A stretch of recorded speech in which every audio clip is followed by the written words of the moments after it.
Mesdames et messieurs, bonsoir et bienvenue à cette dernière édition télé. L'actualité l'aéroport Amdiaras est prêt à accueillir des avions de toutes catégories. Ce lundi, l'avion présidentiel s'est posé sur la piste dans des conditions positivement appréciées par les membres de l'équipage. Amat Absakini Yerima. Dans le cadre de sa politique de désenclavement du Tchad, le président de la République, Idriss Déby Itno, a beaucoup investi dans les infrastructures aéroportuaires.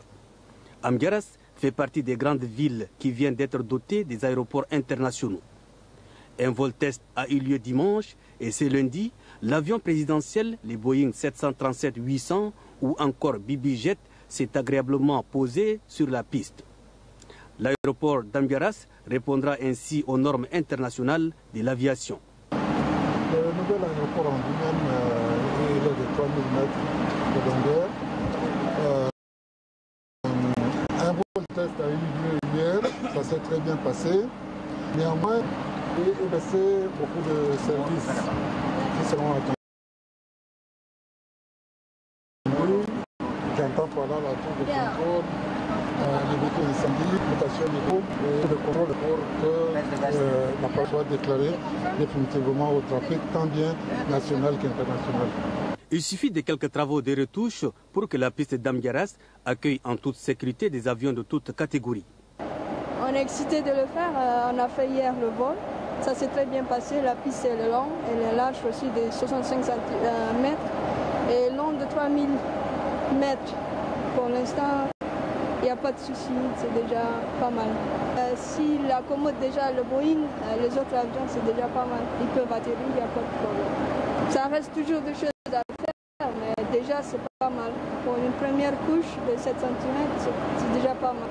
L'aéroport d'Amdiaras vient ainsi s'ajouter à la longue liste des autres infrastructures aéroportuaires du pays qui feront du Tchad un véritable carrefour du trafic aérien. Il vous souviendra qu'à l'occasion du 53e anniversaire de l'indépendance du Tchad, le président de la République a animé une conférence de presse, conférence au cours de laquelle plusieurs questions d'actualité ont été évoquées. S'agissant de l'arrestation de Sénabré, le chef de l'État estime que c'est une étape importante vers la consolidation de la réconciliation nationale. Suivez un extrait de ses propos.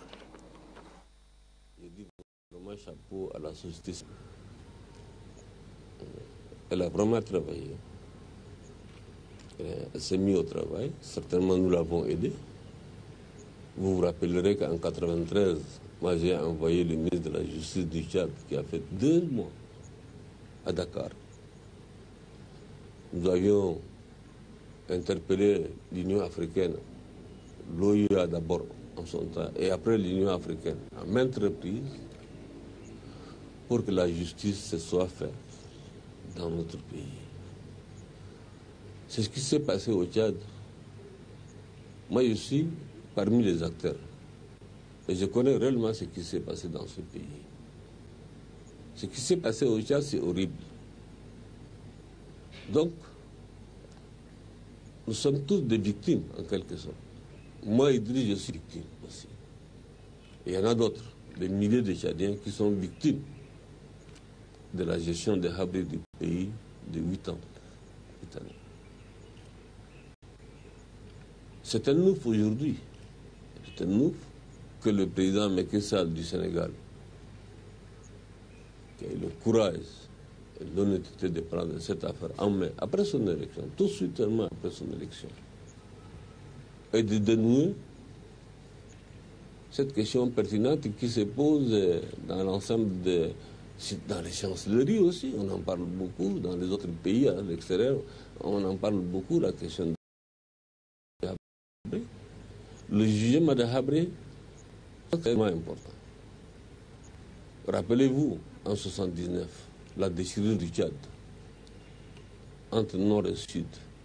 Rappelez-vous ce qui s'est passé au sud et ce qui s'est passé au nord, entre les citoyens des mêmes pays. Et rappelez-vous aussi tout ce qui s'est passé après. C'est passé après 1979 dans notre pays. On a découvert partout des charniers, en fait. On a vécu.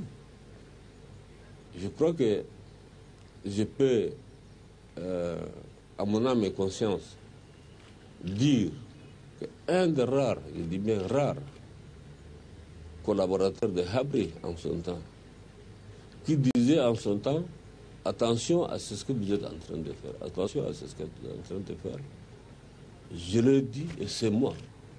C'est moi. Je dirais que j'étais le seul capable de dire, parmi tous, je dis bien collaborateurs de Habré, de dire à Habré, ça c'est bon, ça c'est mauvais. Parce que j'ai pensé que le combat que nous menions contre la Libye, en tant que soldats, était un combat qui valait la peine. Notre pays était occupé. J'ai opté pour les faits d'armes. Donc, je ne peux pas me dérober. Je ne peux pas me dérober, et ça, c'est là. J'ai rempli, je pense que ma mission de soldat. Mais en même temps, je n'ai jamais accepté, en fait, pendant même cette période avec Habré, que Habré, ou bien les institutions qu'il a mises en place, puissent mettre de malheur dans le pays et tuer impunément les Tchadiens, prendre impunément les biens des Tchadiens, déchirer les Tchadiens par groupe ethnique ou groupe, je ne sais pas,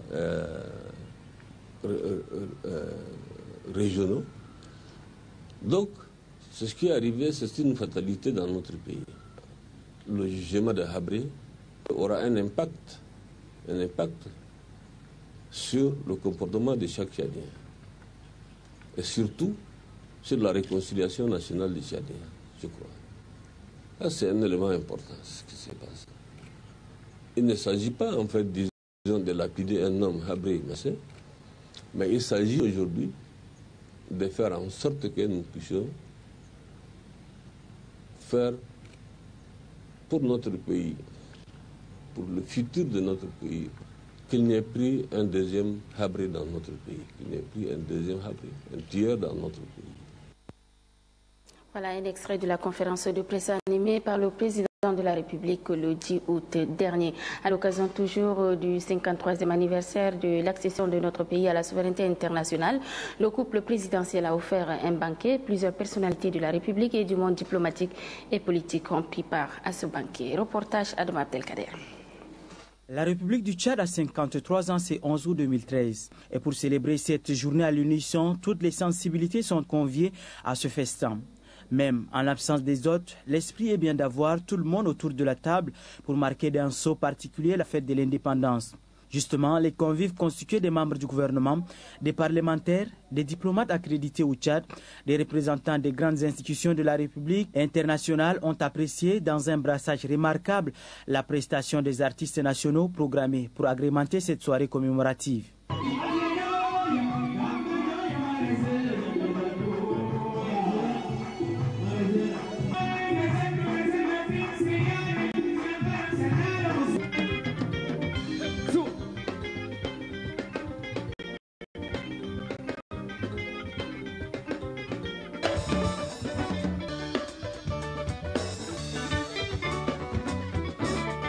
Le moment tant attendu de cette soirée est le partage du gâteau d'anniversaire.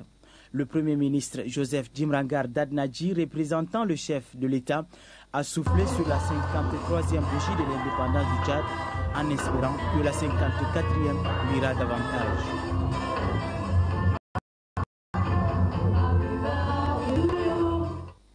Le président de l'Assemblée nationale, Haroun Kabadji, a reçu ce matin le 4e vice-président du Parlement nigérien, Mohamed Ben Omar, puisqu'il s'agit de lui, est aussi porteur des messages du président de l'Assemblée nationale de son pays, Adefamat Bendrama.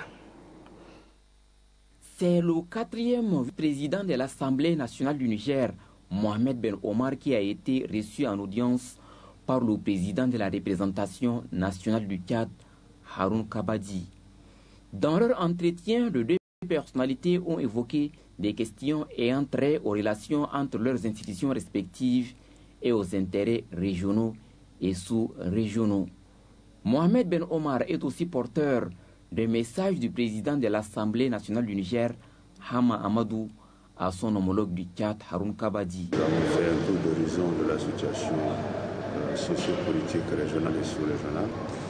Vous savez, le Niger et le Tchad partagent un même espace géographique, une même histoire, Et il est tout à fait indiqué que les parlementaires que nous sommes, nous devons nous retrouver de temps en temps pour échanger par rapport à un certain nombre de questions d'intérêt commun, mais également soulever des préoccupations de l'heure.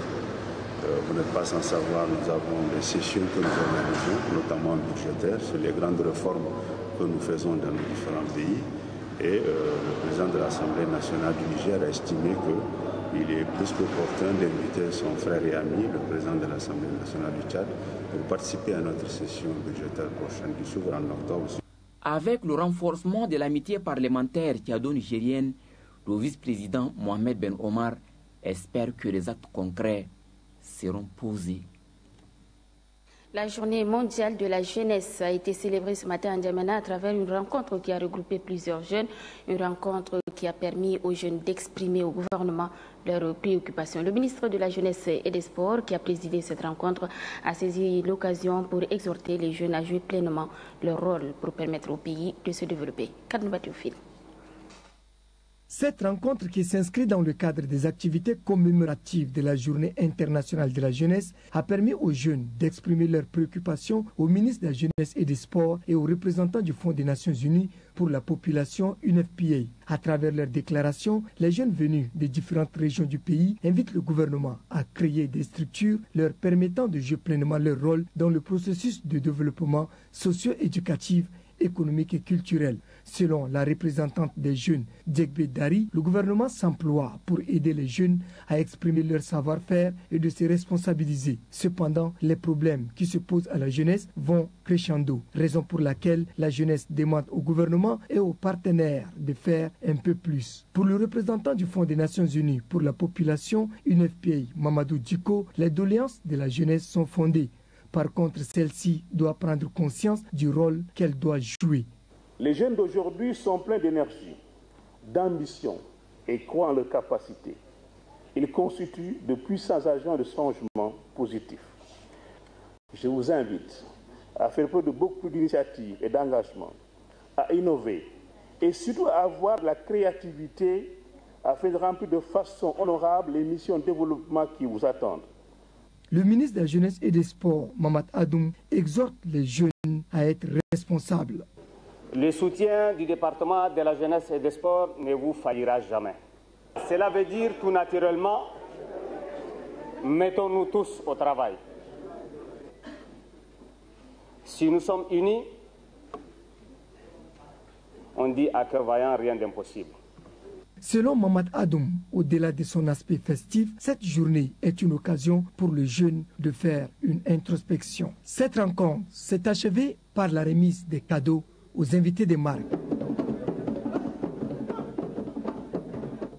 L'association Tchad Non-Violence a soufflé hier sur sa 22e bougie. À cette occasion, elle a organisé une conférence débat sur le thème « Le chômage, un enjeu pour le pouvoir public ». Les détails avec Djekbo Hubert.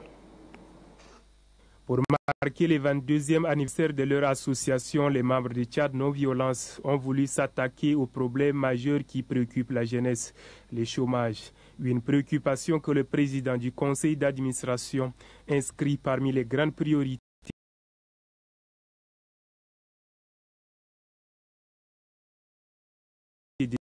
de son organisation. En faisant le bilan d'activité, l'axe pour sur la gestion équitable du fonds d'insertion des jeunes qui soutient-il devrait faciliter l'auto-emploi. Pour le conférencier Mbete Félix, le Tchad est manqué d'une philosophie de planification sociale. La diversité du paysage que nous disposons devrait favoriser, selon lui, la multiplicité de nos richesses. D'où la priorité à l'agriculture, l'élevage et le tourisme. Sur ces aspects, le conférencier pointe du doigt l'ignorance comme grand obstacle dans la politique de la création de l'emploi.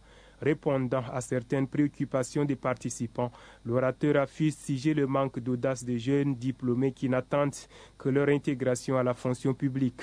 Mais il relativise son propos en souhaitant qu'une orientation de créativité soit inculquée aux jeunes dans les formations professionnelles.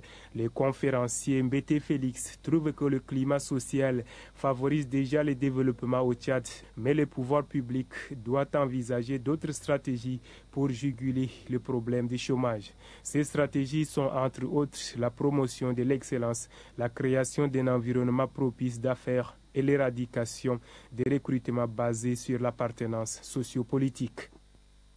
En juin dernier, il s'est tenu un atelier des femmes leaders de l'Afrique à Yaoundé. Une délégation tchadienne, en l'occurrence les femmes du PDT, Parti démocratique du peuple tchadien, ont pris part à cette rencontre. Des motions liées aux défis culturels, religieux et sociaux en Afrique et l'intérêt des femmes dans la vie politique ont fait l'objet des échanges au cours de cette rencontre. Ce matin, à la Maison des médias, la dite délégation a restitué les travaux à la presse nationale.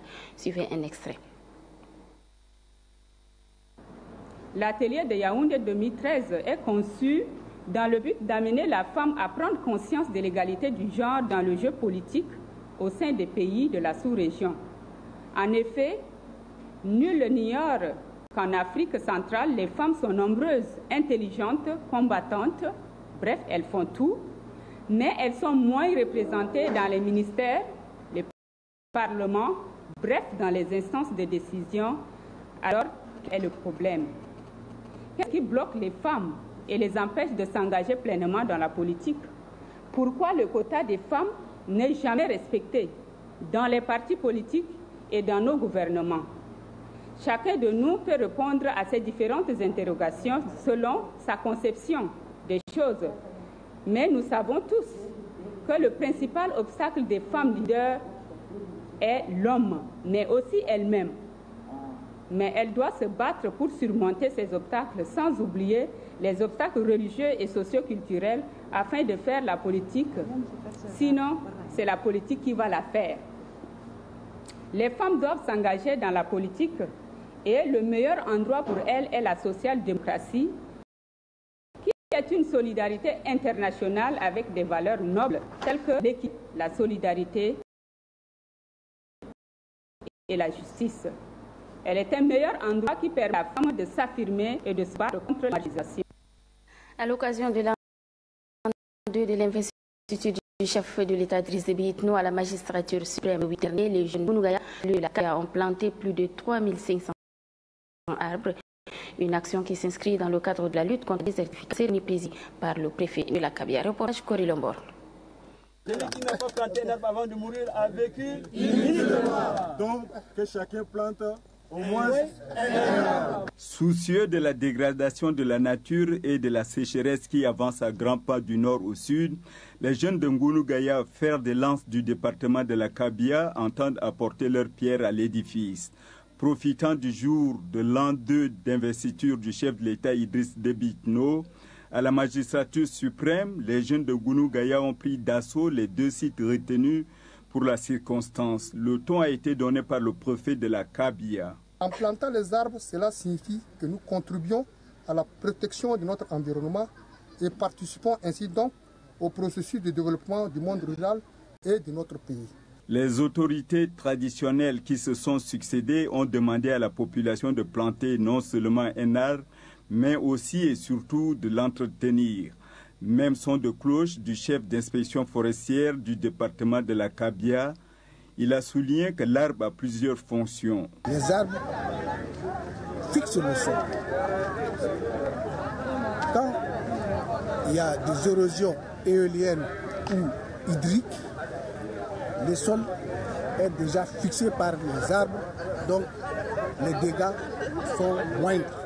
Pour le député, la date du 8 août est pleine de sens et il faut l'immortaliser. Ce problème naturel qui s'est passé et qui nous a donc donné l'inspiration à promouvoir, donc, non seulement pour pallier à ce problème, mais pousser les gens à protéger l'environnement à travers la plantation des arbres, soit qui peut se passer par le reboisement, puisque nous savons qu'aujourd'hui nous sommes menacés par le désert.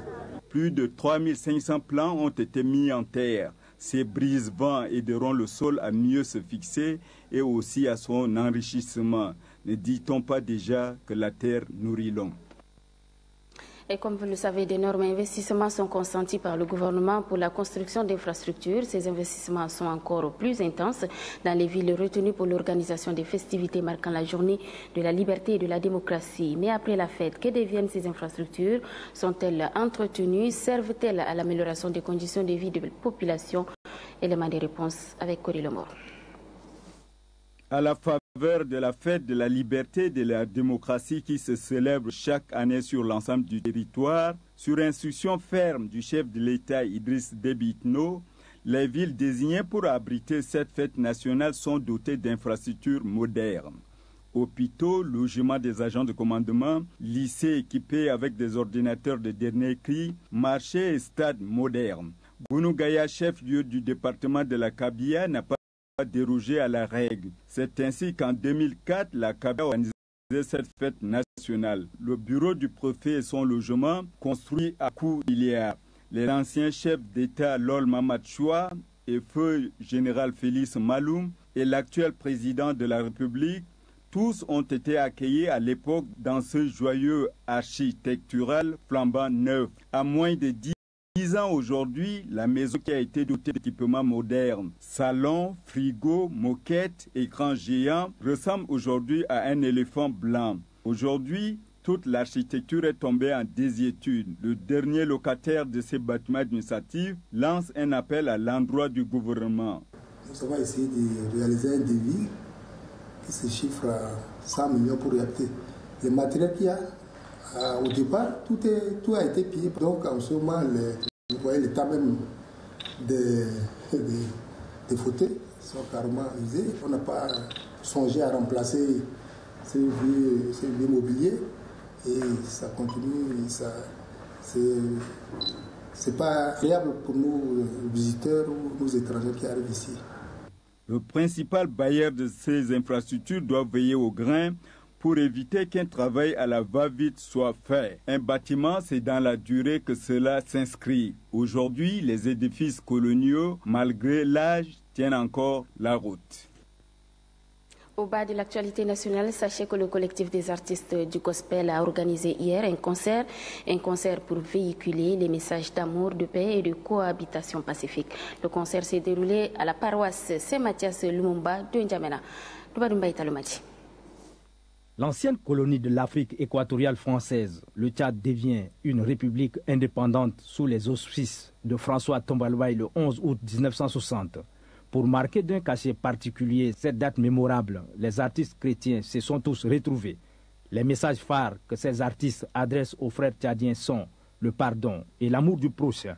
Après son indépendance en 1960, le Tchad a connu une succession de conflits internes créant ainsi un problème de cohabitation entre les Tchadiens. Aujourd'hui, avec la paix, la stabilité retrouvée et l'entroit de libération